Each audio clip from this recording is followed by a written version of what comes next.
All right, welcome to Automotive Misadventures. First video on the new channel, but today I've got my 2015 Golf R and I'm having some fuel leakage issues. So right where our fuel rail goes to our fuel pump, the high pressure fuel pump, I've got quite a bit of fuel leaking out. Now, why is that? Well, I've got MPI installed on this vehicle, and between the AN lines coming out of the fuel rail and the high pressure fuel pump cap, there's a difference in size. I thought, of course, that I could make up that difference with hose clamps, and that's not been the case, so this is the next step. I was able to get the new high pressure fuel pump cap and line kit from EQT. This should be a direct bolt on to what I've got. I've also got the EQT MPI rail, and you know, those should go together well. I did have the A2B Motorsports rail previously. I had some leaks with that and was advised that there was a number of issues with the setup, up to and including the fact that it was running a T in the fuel line. So it came around and then fed the MPI rail through one part of the T, and the other T went into the high pressure fuel pump, and I was getting a leak here. But, you know, I was just advised that that wasn't a very good setup for flow of fuel. So now it comes out from the low pressure, the transfer fuel pump, goes into the MPI line, and then comes out and then goes to the high pressure fuel pump. But once again, I'm experiencing some leaking. Now, it could either be the difference in size, or it could also be that these lines just aren't rated for E85. I've been told that the lines for E85 have to be labeled for E85, but I've also been told that all modern lines are rated for E85. So in either case, I think I've solved the issue here, both by running the proper lines from the tank to the MPI, and now a line that is supposed to be rated for E85 as well, from the MPI rail to the high pressure fuel pump cap. So, because it's been leaking, I honestly don't think that there's going to be much fuel leakage out of that. So let's go ahead and get started with the install. If you're doing this yourself, one thing that you're going to need to purchase is a very large, either a socket or a box wrench that is of the right size. I measured this one out to be about 46 millimeters. I was able to get this from Northern Tool. Of course, no sponsorships or anything like that. I paid for this, as well as the cap and the line and everything else with my own money. So if you're looking for the part, it is item 41289. And it's a 3/4 inch drive, 46 millimeter socket that's pretty deep. And I did test it at the store and saw that it was able to clear the fitting, the AN fitting that's here. I think this is an AN-6 line, but yeah, it should be able to clear once I remove the line that's currently on there. I don't have a torque spec for this one, so I'm gonna go for, you know, not stripped is hopefully where I'm going with this, but let's go ahead and try and get this installed. Hopefully we clear up any leaking issues from this point on.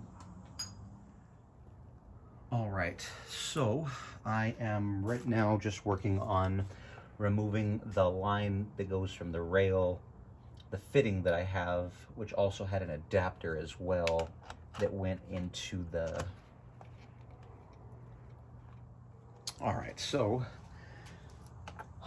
I'm not exactly sure about the routing, but I was actually able to get the fitting threaded.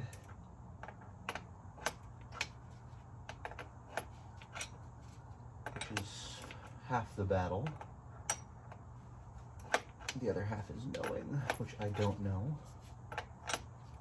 But I'm almost there screwing this in. So next step is going to be removing the cap. Now, I actually wasn't able to speak with anybody who's lifted the cap before, so I'm really hoping that there's not 1,000 pieces or something ridiculous on the other end of that cap. Of course, doing more research would simply have prevented me being from where we are, but what's a misadventure without the miss?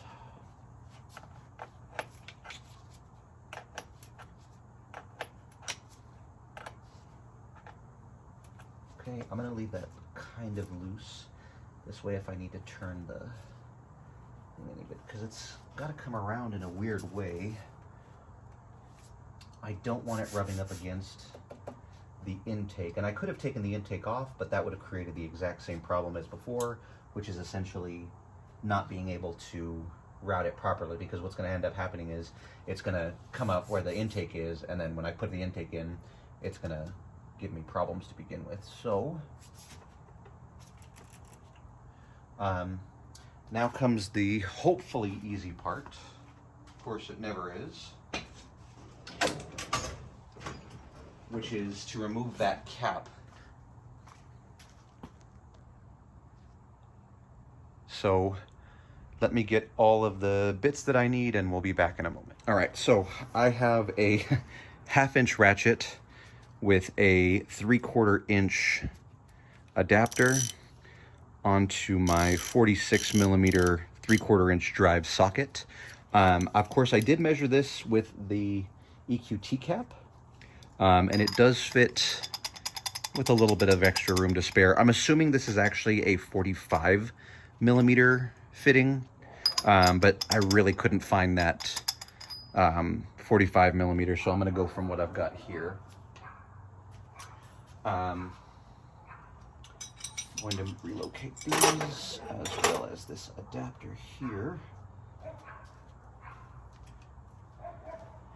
And then I'm going to try and stuff this in a space where it can soak up as much fuel, hopefully. It is, of course, soaking with fuel. I didn't realize how much fuel was going to soak out of there, so I'll have to clean that in a moment. But that's not fun. There we go.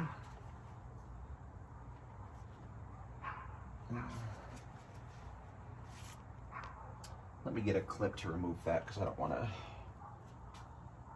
have any possibility of fuel spray. Okay, so at this point I have removed the battery, negative cable. I have unclipped the high pressure fuel pump connector there. I'm also wearing safety goggles in the case that for some reason something sprays out at me.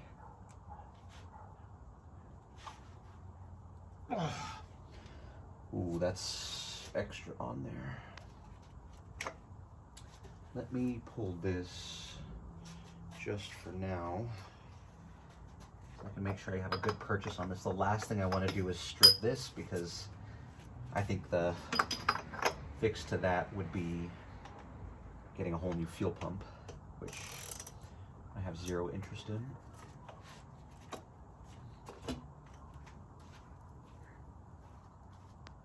Okay, so getting this here.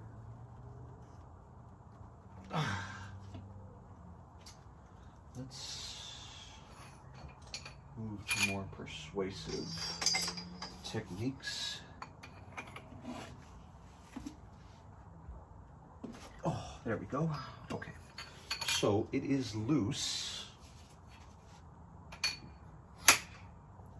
Now, might be able to do that. Oh, there we go. Yeah. So now it's definitely going to leak because I can already see a little bit of fuel inside of the connector for the fuel line. So I know for a fact that there's at least some fuel in there. So when I unscrew it, I'm hoping and praying that there's no springs or small detents or anything goofy like that.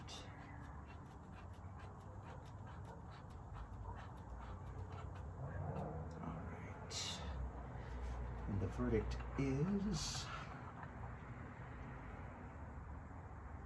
oh good God, it is filthy in here. Well, that's interesting. There's also so you can see, oh my gosh, there's so much in here.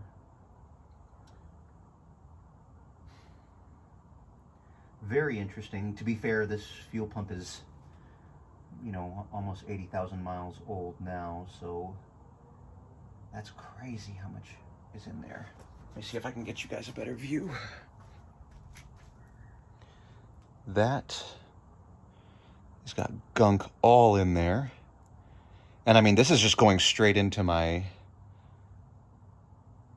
fuel pump, so I think I'm gonna take some time to try and clean this out.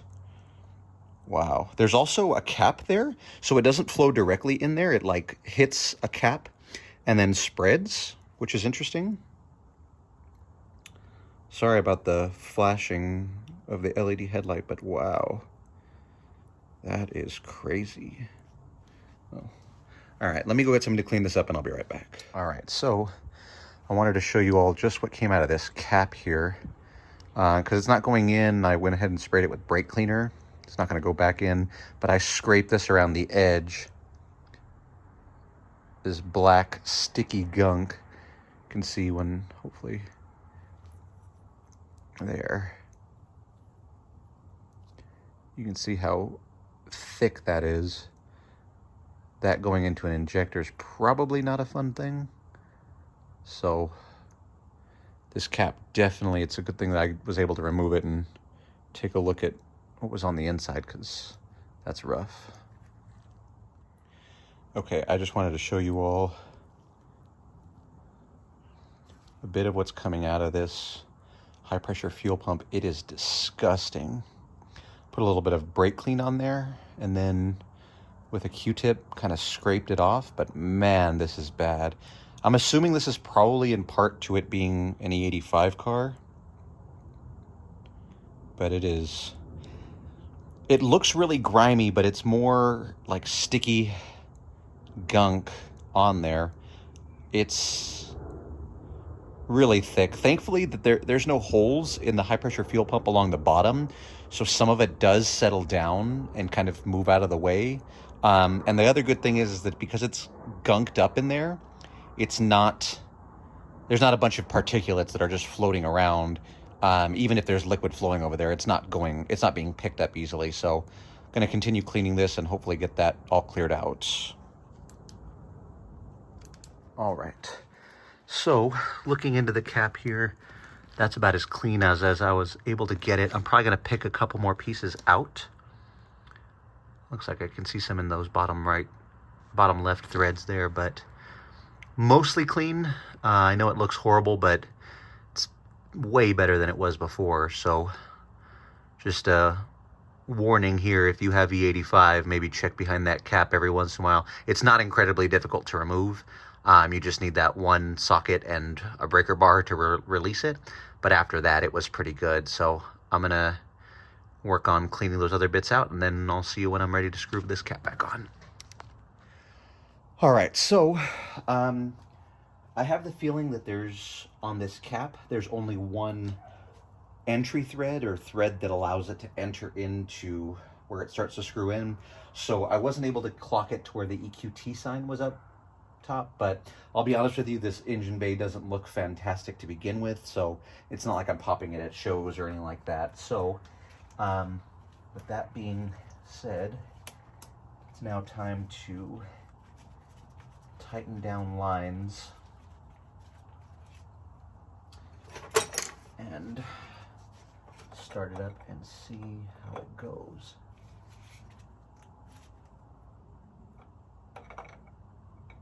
It's a 19. It's supposed to be a 17. Oh, that's a really tight 17. Damn. Okay. So that one is tight, but this one is still a 19. Okay, whatever.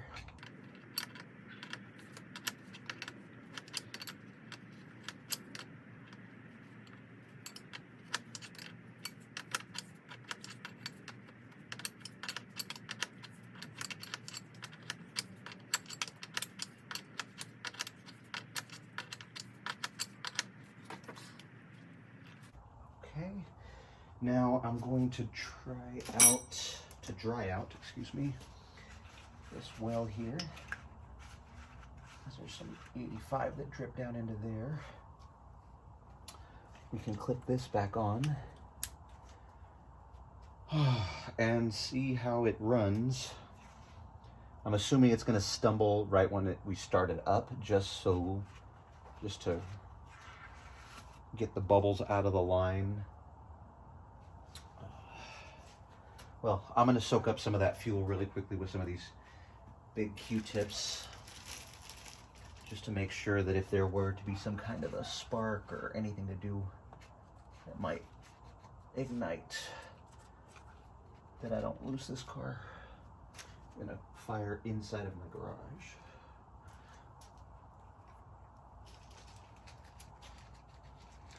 I'm going to soak that up, reinstall the battery terminal, and then I'll be back when we turn it on. Lines are all hooked up. I think everything is tightened up. Let's go ahead and give it a start. I'm going to turn on the ignition. I'm sorry, not the ignition. I'm going to turn on the accessory mode, see if I can get it to prime. And then we'll see what does or does not leak out.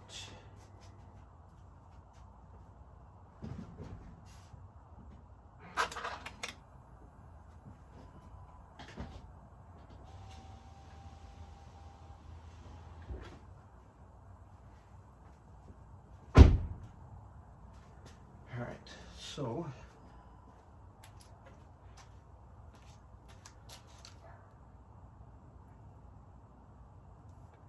no immediate dripping. Right, let's see if it'll fire and what it sounds like.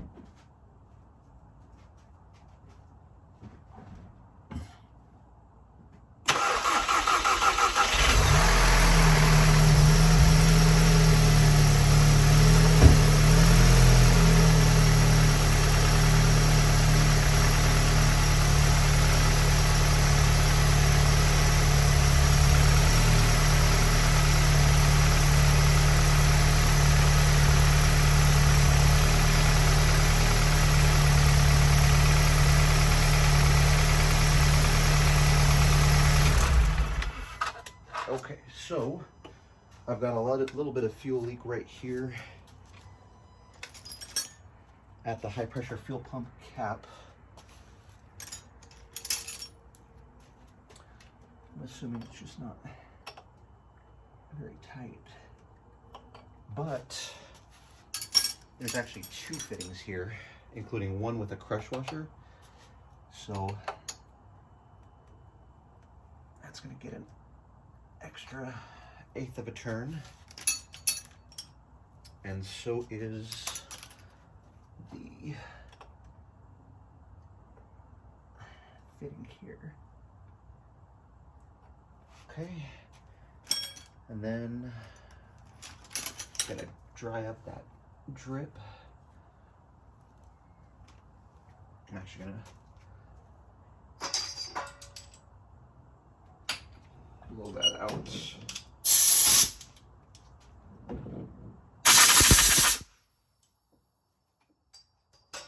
And let's try it again.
So, nothing coming out from either of the three fittings.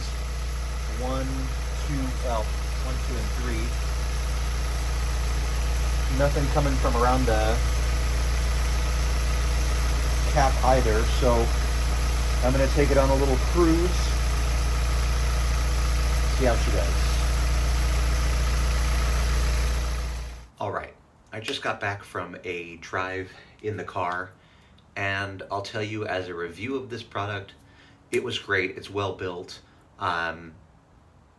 It feels as though there's more flow in the fuel system, although with MPI, most of the fuel is coming at higher RPMs on harder driving. Most of the fuel is probably coming from the MPI injectors as opposed to the other injectors, but fitment, it was great. There was nothing that was, just didn't feel right, so it all felt smooth going in. It tightened down just like the stock piece did. The overall look of it, it's great. Having a little bit of extra milled aluminum in there.